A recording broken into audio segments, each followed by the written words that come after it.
Hello friends, कहानियाँ किस्से channel में आपका स्वागत है। तो चलिए कहानी का अगला भाग शुरू करते हैं।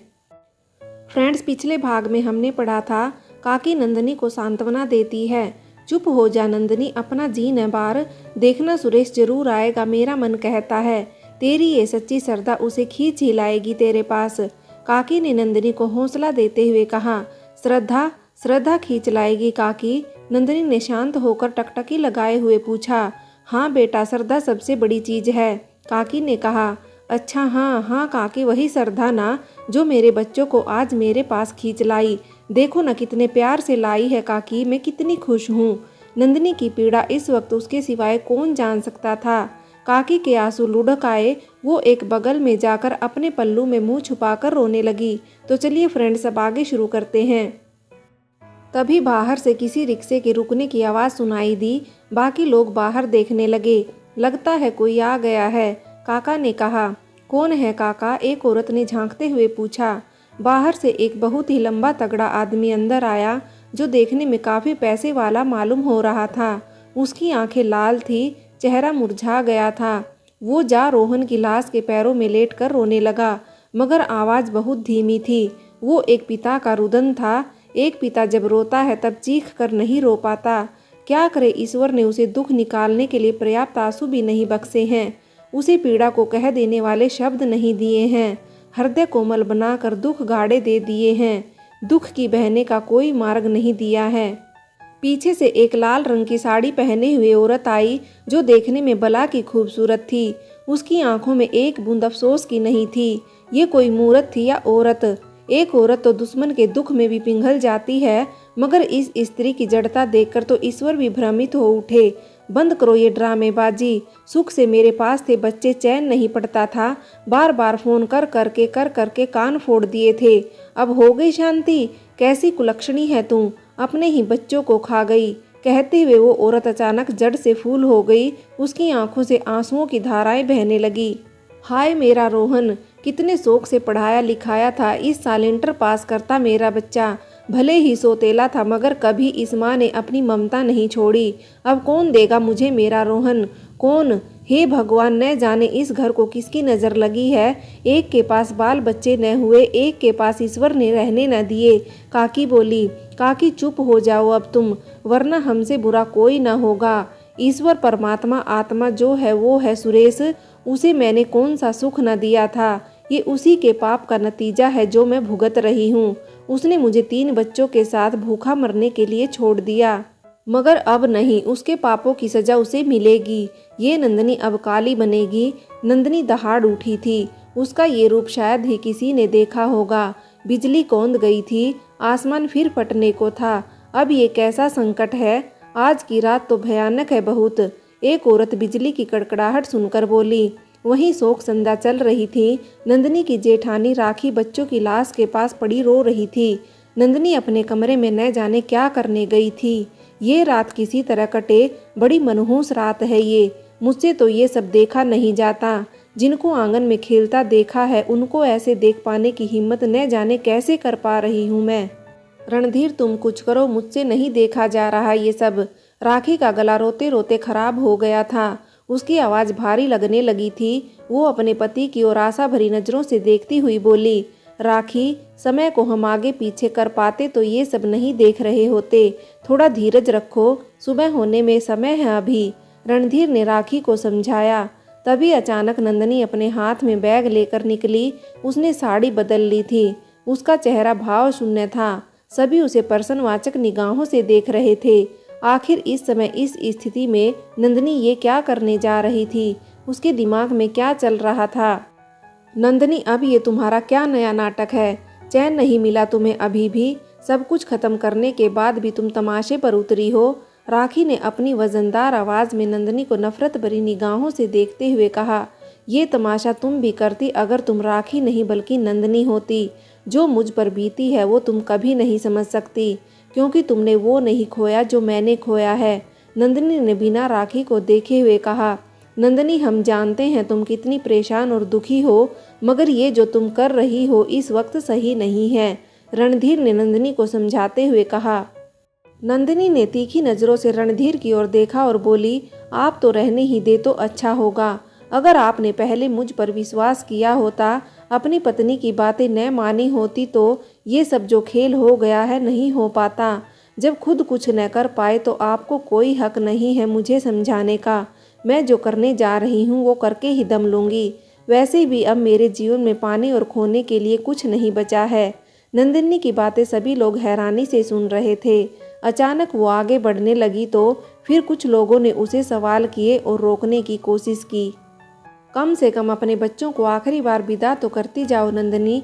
तुम्हें जहाँ जाना है बच्चों के संस्कार के बाद चली जाना, कोई तुम्हें नहीं रोकेगा।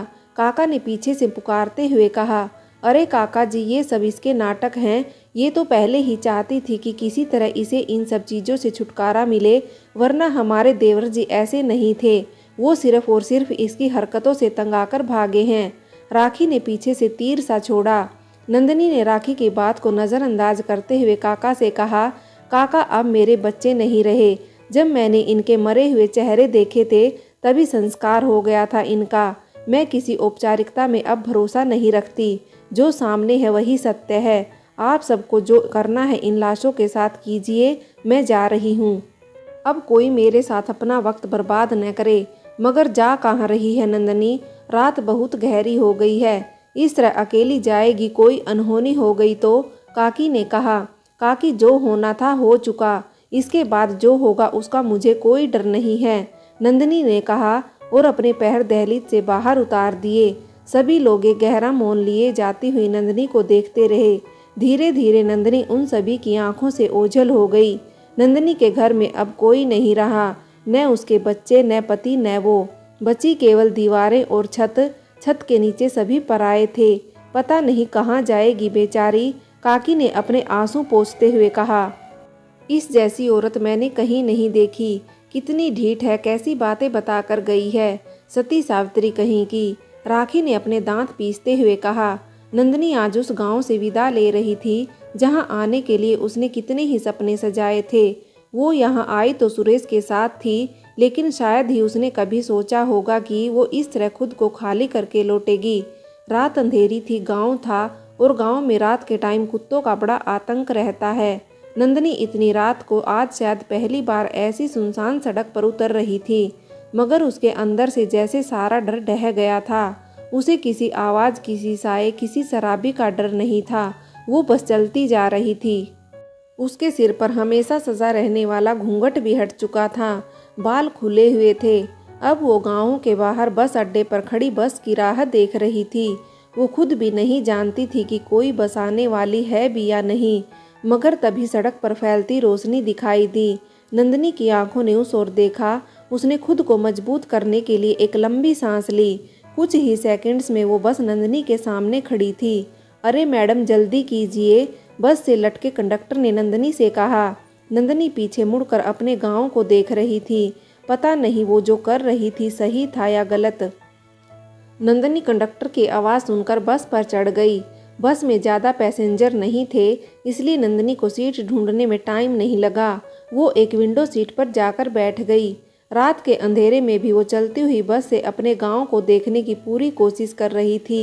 न जाने क्यों, शायद वो खुद भी इस बात को नहीं जानती थी। उसका फैसला अटल था। चलिए मैडम, किस जगह की टिकट काटनी है बताइए।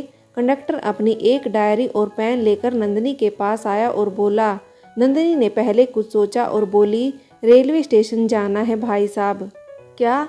लेकिन इस गांव का सबसे नज़दीक रेलवे स्टेशन तो बिल्कुल दूसरी साइड है। आप इस बस में क्यों चढ़ गई? कंडक्टर ने अफसोस के साथ कहा। नंदिनी थोड़ी परेशान दिखाई देने लगी। चलिए कोई बात नहीं, वैसे आपको जाना कहाँ है? कंडक्टर ने नंदिनी की हालत पर गौर करते हुए पूछा। उसकी आंखें रोने से लाल हो गई थी और चेहरा भी उदास मालूम पड़ रहा था। तभी नंदिनी ने उसकी नज़रों में देखा। शायद वो उसका करैक्टर पता करने की कोशिश कर रही थी। नंदिनी ने आखिरी जवाब दिया, भोपाल। भोपाल? ठीक है, अगले स्टैंड पर आपको उतार दूंगा, फिर आप वहां से ऑटो कर लीजिएगा रेलवे स्टेशन के लिए। अभी टिकट का 20 रुपये दे दीजिए। और उसने एक टिकट काटकर नंदिनी के हाथ में थमा दी। नंदिनी ने भी पैसे निकाल कर दे दिए। कंडक्टर वहां से चला गया। करीब 5 मिनट गुजर गए थे एक लड़की जो नंदिनी की ठीक बगल वाली सीट पर बैठी किसी से फ़ोन पर इंग्लिश में बातें कर रही थी।